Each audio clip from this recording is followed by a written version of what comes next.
يعني بسم الله الرحمن الرحيم الحمد لله رب العالمين السلام عليكم ورحمة الله وبركاته. وعليكم السلام ورحمة الله وبركاته.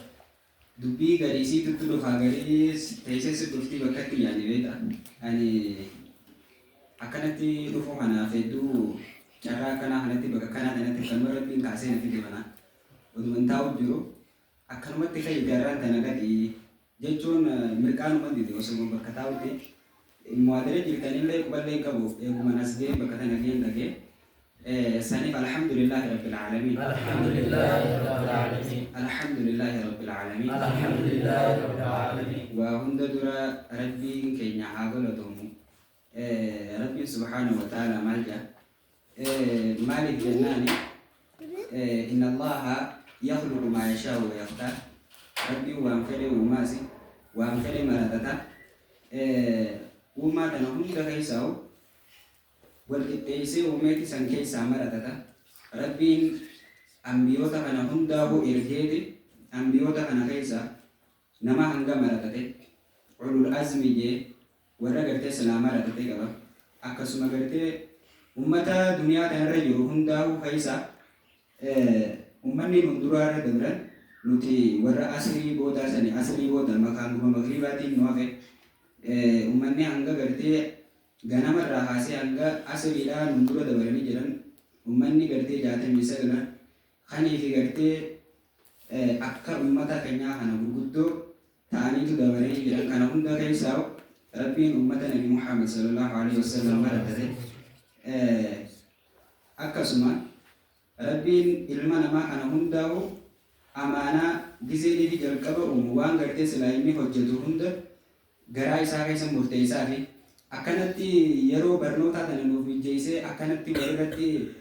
nama lama harkatuun nama tokko harkattee hawattiin argachuun ni maala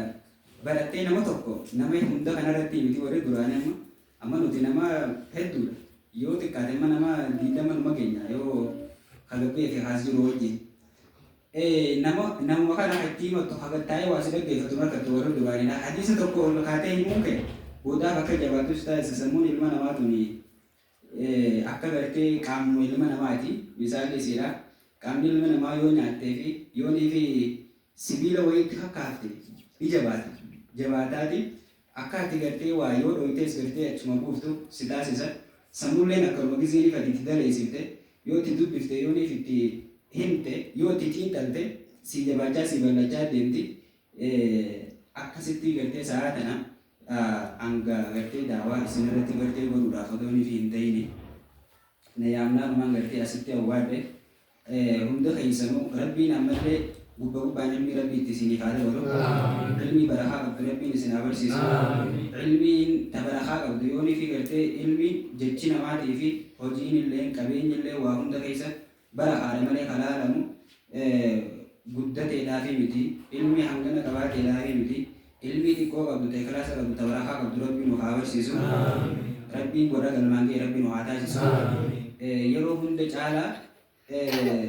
wanni gartee akka ati bakka geessu akka ati galma geessu wanni si taasisu akka ati dhaggeeffatamtu akka ati namni gartee xiqqaan gattaa'ee si dhaggeeffatu akka guddaan illee taa'ee si dhaggeeffatu wanni si taasisu tokkoffaa irratti kana hundaa'u namni gartee hin feene hin jiru dhaggeeffatamuu namni hin feene hin jiru yeroo baay'ee dhaggeeffatu namni heddummeessu odoo gartee xiqqaadhaan jiin odoo gartee guddaadhaan jiin qaamaa fi qalbiidhaan gizeenii fi gartee namni tokko gizeenii fi dubbatu yoo gartee dhaggeeffatte xiinxalaadhaan sammuu tanaan jala deemaa yoo dhaggeeffatte ati wayi dabalatta yoo ati jecha tokko jechuudhaan ol kaatte haati silaa walitti dhaggeeffattee walitti ol kaatte sanii wajjin dachaa teessi dhufa jechuudha gizeenii fi dubbadde jettellee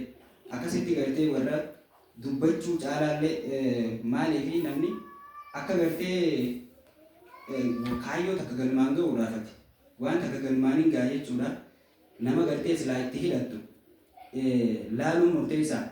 wanni gartee namni galiin dandeettii namni hundinuu wal gaxa namni akka biyyaa duniyaa kanarra tokko hin jiru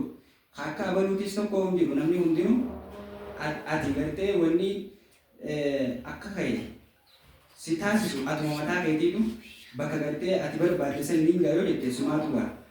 irra hedduun kan ilmi qaban kan dubbatanii dubbiin isaanii toltofanii fi gartee dubbiin isaaniitis bareeddu dandeettii nama biraatiin liqinfamuudhaan dandeettii isaanii san gartee awwaalanii akka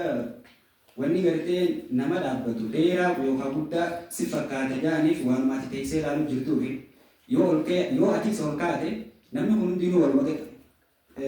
atis ol kaanaan jechuudha. Hanguma atis lafaa waliin ta'ini namni kun hundi yoo ol kee dubbatu taate waanuma adda addaa irraa barte waanuma adda addaa dubbatu waan takkaa miti jechuudha. Saniifuu gartee akka gartee yookaan gartee iftuuffannaadhaa fi gizeenii fi himtu maal naan jaanii fi zigaar wanni gartee booda nama deebisa wanni gartee akka kaayyoo takka galmaan hin deemis godhu sodaa yookaan ammoo zigaar maal naan jaan jechuufa tana akkasitti gartee hedduu takka namatti toltanii rabbiin ammallee waliif nu haadhiisu bara ilmi kana ulamaa dhaadhaan rabbiin nu haa taasisu rabbiin gartee asii obboleessa keenya gaashee maayii durataa kanii fi gartee hanga ammaanatti nama isaan booda guddisaadhaa gartee kana jiran isin hunda keessanuu rabbiin ol isin haa fuudhu keessa rabbiin ol isin haa fuudhu ربنا آتنا في الدنيا حسنة وفي الآخرة حسنة وقنا عذاب النار والسلام عليكم ورحمة الله وبركاته.